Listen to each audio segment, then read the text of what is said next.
សួស្តីបងប្អូនបាទថ្ងៃនេះនាំបងប្អូនមកមើលនៅការទុកកង្កែបស្មូលនិងកង្កែបមេសម្រាប់បង្កាត់ពូជបាននៅរដូវភ្លៀងនៅខាងមុខហើយយើងដុតវាជុំវិញដូចជាទ្រូងជ្រូកយ៉ាងណាយើងចាំក្តាត់តូចយើងដាក់បន្ទុកវាតូចនេះខ្ញុំចាំប្រ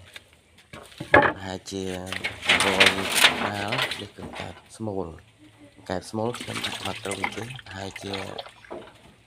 120ក្បាលទេកង្កែបស្មូលកង្កែបតូច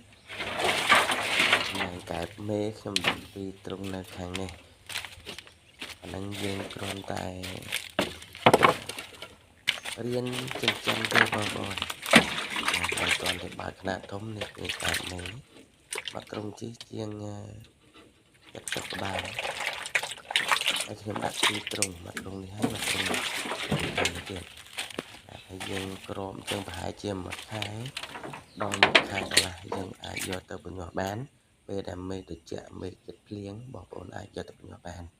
បងប្អូនចង់ចាំធ្វើតាមខ្ញុំ